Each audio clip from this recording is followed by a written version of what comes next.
Hello, my name is Maria Rodrigues, and this is my presentation on battered woman syndrome. It starts with a comment underneath his breath. He may say how ugly she looks today, or that dinner wasn't made on time. After a few days or a few weeks, he begins to hit her. Initially, she's shocked because she can't believe that this has happened, or that this has gone this far. Research suggests that battered woman syndrome is a viable defense for women who commit crimes against their abusers because of the theory of learned helplessness, battered woman syndrome, and real murder cases stemming from domestic violence. In this presentation, I will discuss Martin Seligman's theory of learned helplessness, Leona E. Walker's theory of battered woman syndrome, and a real murder case stemming from domestic violence. According to Forbes magazine, domestic violence is the most common cause of injury for women ages 18 to 44, and 1 in 3 female homicide victims are killed by an intimate partner. Learned helplessness is defined as a condition in which a person or animal has come to believe that he or she is in a helpless situation even if it's untrue. In 1965, Martin Seligman performed 2 case studies using dogs to test this theory.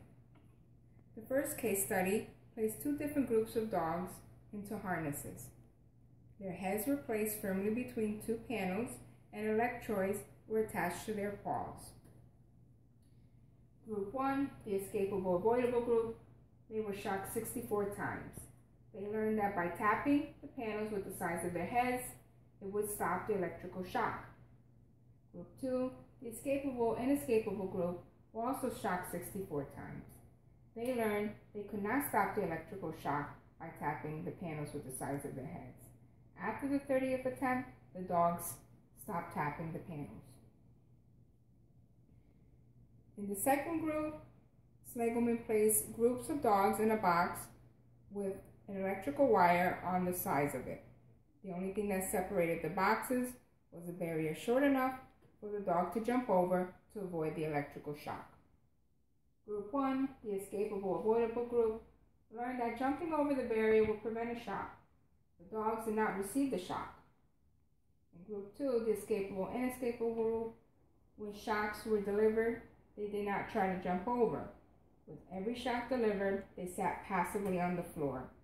They accepted each shock even though they had a way to escape it. Their minds did not allow them to see their way out.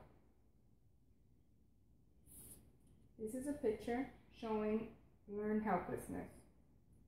The dog was not able, he jumps over the barrier to avoid the electrical shock. Leona E. Walker developed the theory of battered woman syndrome, which is considered to be a form of post-traumatic stress syndrome. There are 3 cycles that every woman goes through while being abused. Every battered woman will go through at least 2 cycles. Batterers scare their victims in order to keep them in line, making them feel like they are nothing without them. The victim believes this, making it almost impossible for them to escape. This visual aid shows the cycles that a woman goes through during an abusive situation. Each post-it represents a mental block in the victim's mind. There's a tension building cycle, incident, the making up period, and the calm period. In the tension building phase, stage 1, there's no violence. There's only emotional threats and excessive controlling. This is the longest of all 3 cycles. The tension is so high between the abuser and the victim that the victim may provoke an outburst in order to relieve some of the tension. In stage 2, the explosive phase, the victim is physically, emotionally, or sexually battered by the partner. There are bruises that are visible. The victim feels embarrassed, causing isolation from outsiders. This is the shortest of the 3 cycles.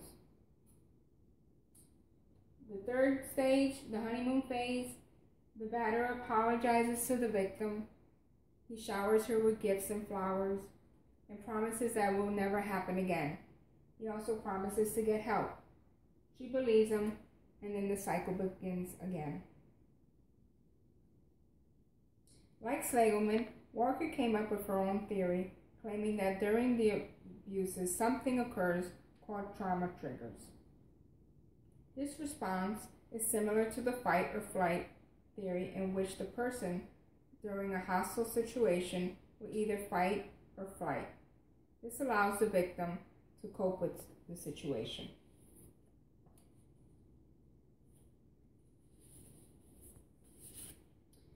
Susan Wright murdered her husband in 2003, stabbing him 193 times. Susan Wright claimed that she suffered years of mental and physical abuse. She stabbed her husband 193 times all over his body and dragged him to a ditch that he had dug up early in the day to install a fountain in the yard. She then threw him in a hole, covered him with dirt. She then sat on the couch in the living room with a knife in her hand, waiting for him to return. Susan was depicted as a seductive and malicious killer who had lured her husband to bed to kill him. The defense stated that battered woman syndrome was not an acceptable defense and sentenced Susan to 20 years in prison. What made her feel helpless? Even though he was dead, Susan still believed he would return. She waited for him, anticipating the physical abuse. It took her 5 days to realize she was safe and that he was not returning. She continued to believe that she was in danger even though she wasn't. And she also believed that she could not escape, just like the dogs of Martin Slagelman's case study. So in conclusion, battered women syndrome is a viable defense for women who commit violent crimes against their abusers. In the mind of the victim, yes, it is. The violent moment that is only, in that violent moment, that's the only way out of the abusive situation. And because they are so isolated, they believe that no one can help them. They are isolated from their family and friends. They believe that only the abuser is there for them, and that maybe he will change. The reality is that they will never change, and the vicious cycle continues until the victim gets hurt or someone is murdered. So this concludes my presentation on battered woman syndrome. Are there any questions from the audience? Yes, you. How would you define a woman who suffers from battered woman syndrome? This is a woman who has suffered from numerous physical, emotional, or mental abuse. They are someone who believes that they are not able to escape their abusive situation. They have isolated themselves from other people, from family members, and they decide that staying in the situation or trying to leave will only cause more damage. Yes, is there another question? What are trauma triggers? Trauma triggers are similar to the fight or flight theory. They allow the person or the battered woman to escape the situation or to cope in the situation, in the abusive situation that is happening. Are there any other questions? Thank you so much.